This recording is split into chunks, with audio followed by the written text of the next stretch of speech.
quite horrific. But if we don't know about it, what can we do to stop it and to change it? I spoke to Arizona Wilder in Los Angeles, and this is what she had to say. Well, Arizona, can we start at the beginning, and can you tell us the story of what's happened in your life from the very start? Okay, what I can tell you is that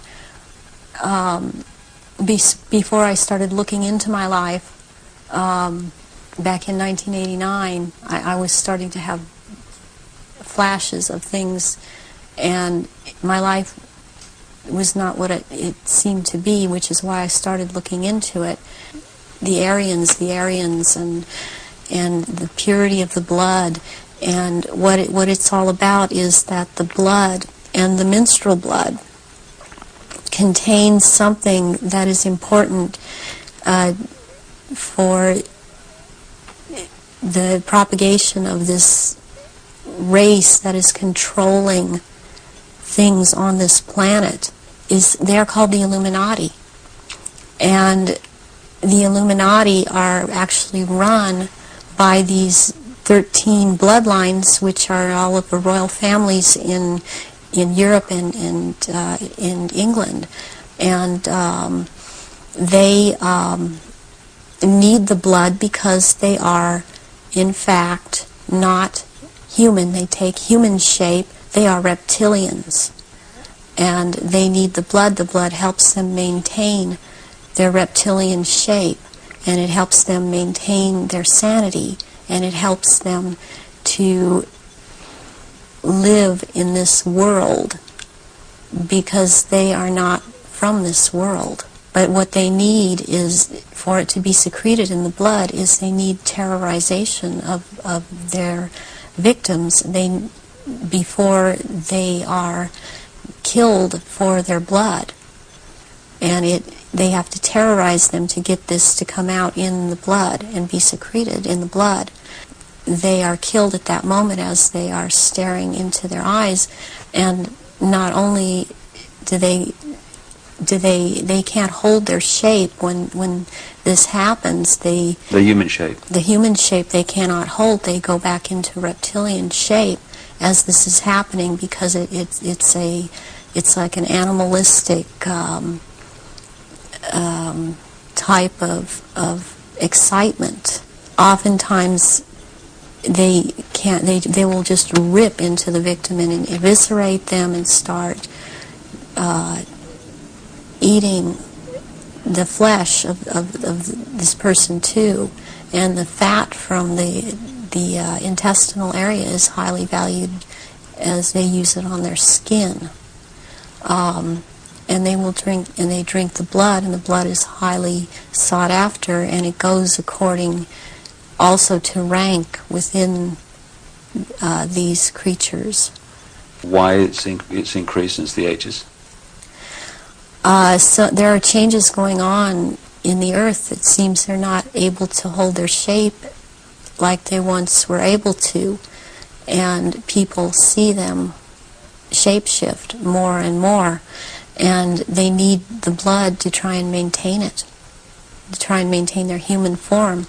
I believe there's a time coming that because of what I've been told, when they are not going to bother having to hold that human shape as they had to before, and they want that time to come. It's then about 4,000 years ago, the Aryan or the Reptilians arrived here and again began to take over, and they instilled themselves in different places underground in the earth, and also this one part of them, the ruling part, took over and became involved in the politics and in the religion, and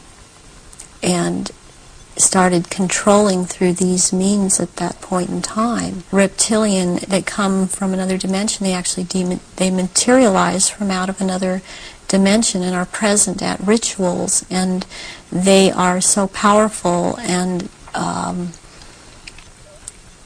their presence is there's such an evilness about them, and they want out of this other dimension.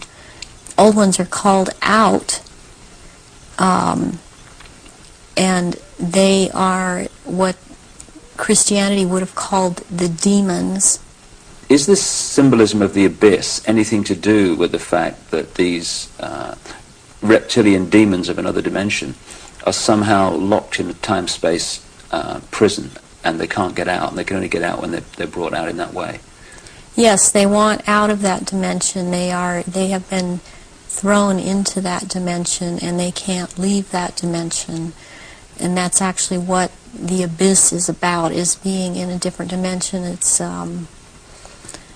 like something to do with the fourth dimension. So take us through one of these rituals that you conducted at the highest level of this global brotherhood. What would happen? And then they have these children that they're kidnapping and bringing in from other countries, and no one misses them because these are third world countries. And children they have the most energy, the purest energy, they're the highest form of sacrifice. They are used as actual blood sacrifices during these rituals because of, again, reptilians needing their blood. The blood will be gathered in a goblet, and it will be dispersed among the reptilians. Are these rituals rare? I mean, how many are there that, say, go on a year? I mean, we talking hundreds or thousands? There are things happening every month of the year. What happens on the night of Halloween?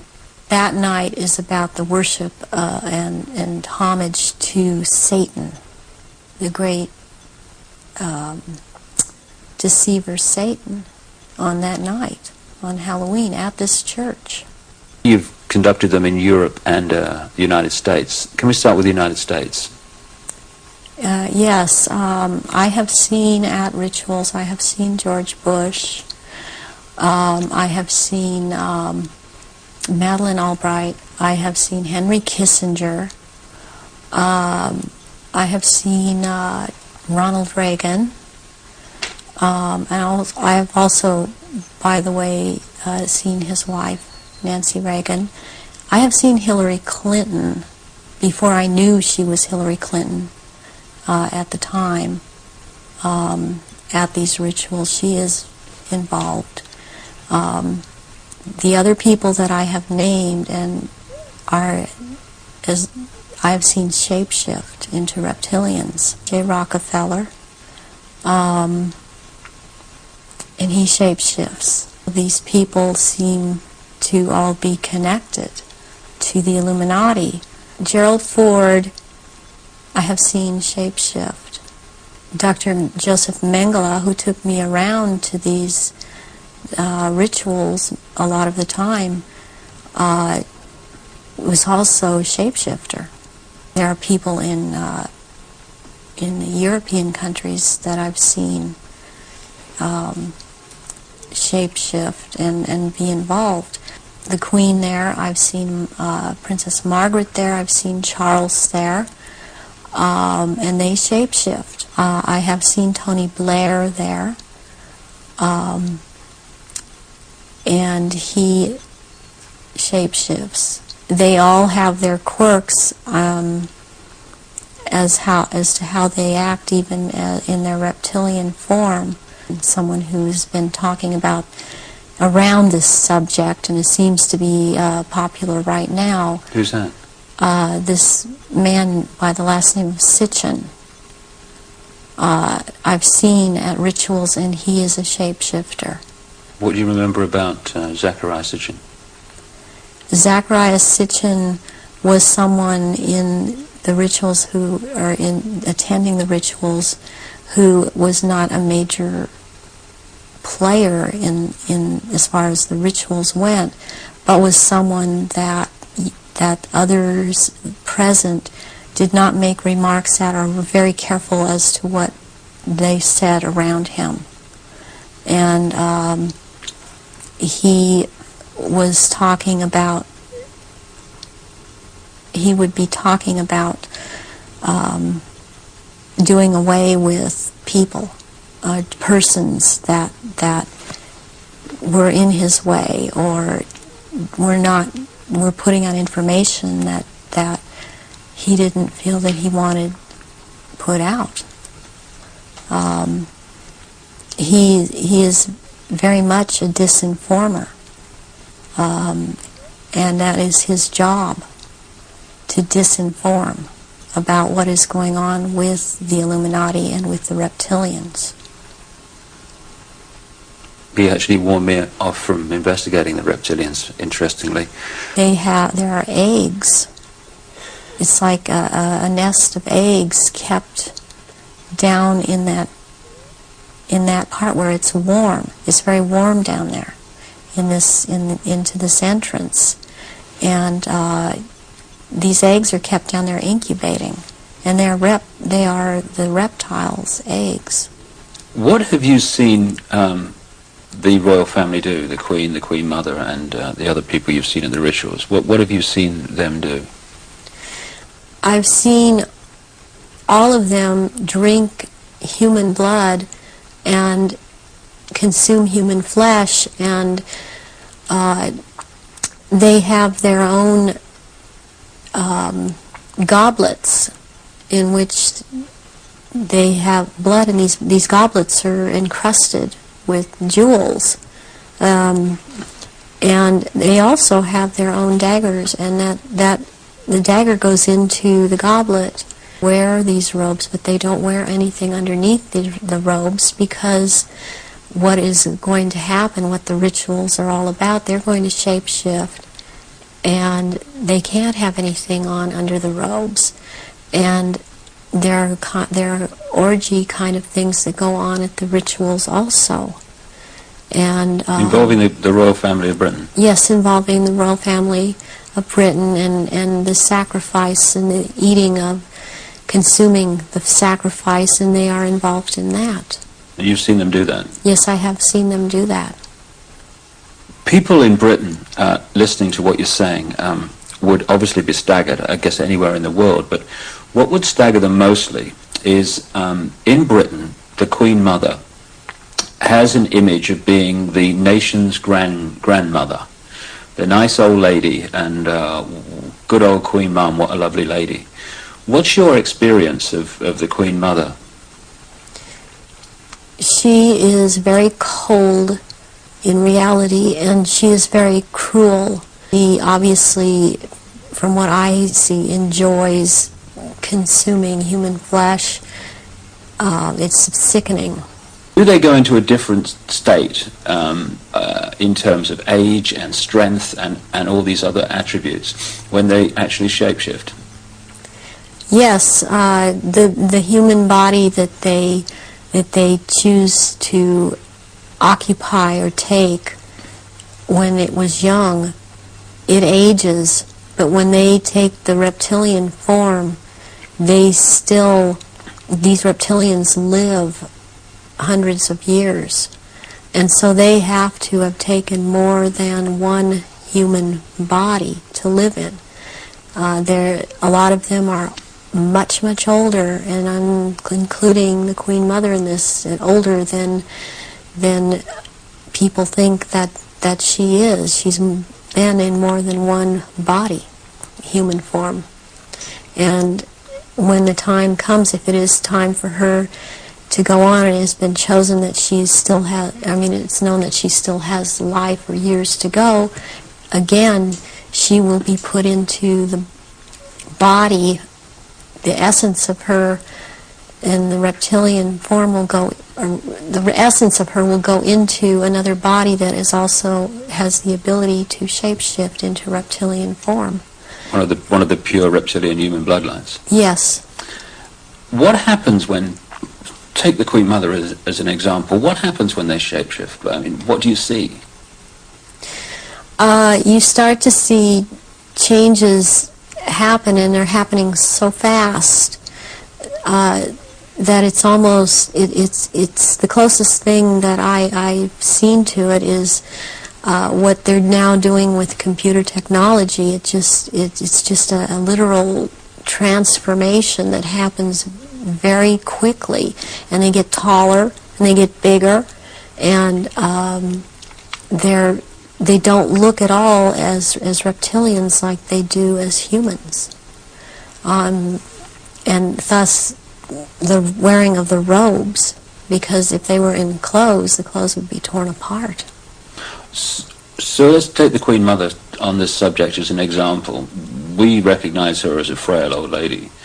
What does she look like when she shapeshifts at these rituals?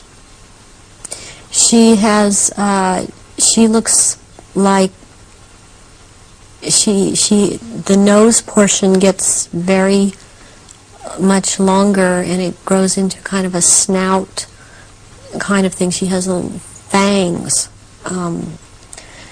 and incisors as teeth, and there's a tongue.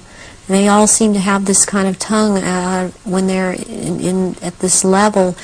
The tongue has a lot of long, hairy or pointed projections coming out of it. It's very long. And they have these, they don't have hands or feet, they have these claws. And they have scales, and also scales that seem to kind of disappear into one another, but it's more pronounced on the back. There seem to be lumps or protrusions coming from the head. There seem to be some kind of growth appendages at where, on the back, and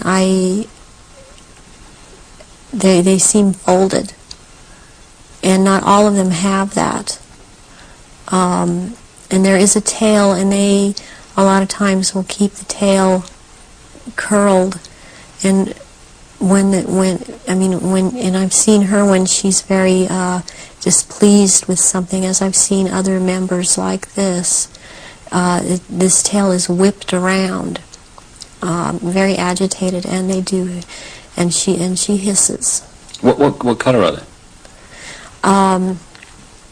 Which one in particular? Let's take the Queen Mother as an example. She's kind of a beige color on the underside, and by the time you're going up around to the back and the tail and the top of the head and on top of the nose, snout, whatever, it's coming to a very they're dark speckles or large speckles of dark browns, and the eyes usually they're large. They look like they're very round, and they look like they're coming out of their sockets, and very protruding, and usually the color ranges from a beige to a gold to a dark greenish gold, and then there's this dark slit up and down, a vertical slit, and and the eyes will look hooded, and when they look hooded, it's a very frightening thing, because it seems that when the eyes are hooded, they're about to do something. What do you mean by hooded? The lids come down, and it's almost, I guess it would be the same thing in a human as an expression of someone's got an idea. And how tall are they when they shapeshift? They're just about 7 feet tall. Some are a little shorter, or to a foot shorter. Some are a little bit taller than 7 feet. What is it about the rituals that allow the shapeshifting to happen?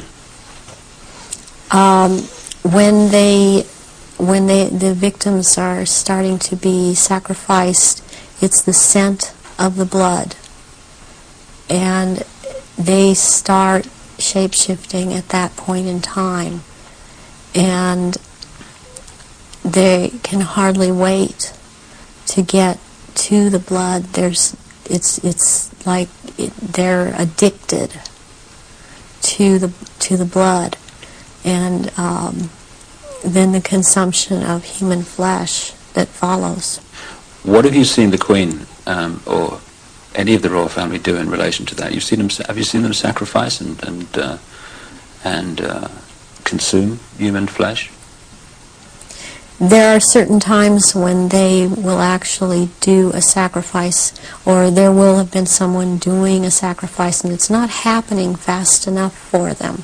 So they will step in and finish it themselves, because the sacrifice the ritual has to be gone through. It's sacrificially, ritualistically, it has to have been gone through, and they will step right in and just start tearing the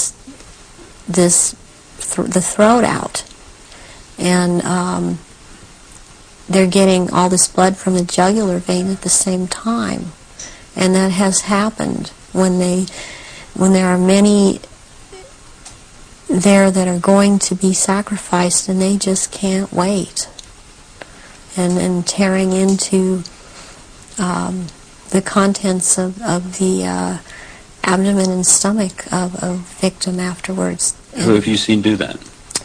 I've seen the Queen Mother do that, and Prince Philip and Charles. I've seen Guy de Rothschild do this. It seems that I've seen it more among royalty, or so-called royalty, do this than people that are not titled. That they don't seem to. They seem like it feels like they don't dare, but they shape-shift nonetheless. But it's like the royals that step in and just start tearing away, as they can hardly wait. How long can they hold the reptilian form in these occasions? During the rituals, it's much easier for them to hold their reptilian form. They can stay in that form. What it is that they have a hard time holding their human form. And as long as they're around blood and the scent of blood, they can't hold human form. Was there any way, when Diana was married to Charles, without attending a blood ritual, that she could have seen him or one of the others become a reptile? They have a tendency when they're asleep to shapeshift, and they have to consciously hold their form, and when they're asleep, they have a tendency to not hold human form and to shapeshift into reptilian. That scent of blood would tend to cause a momentary shapeshift.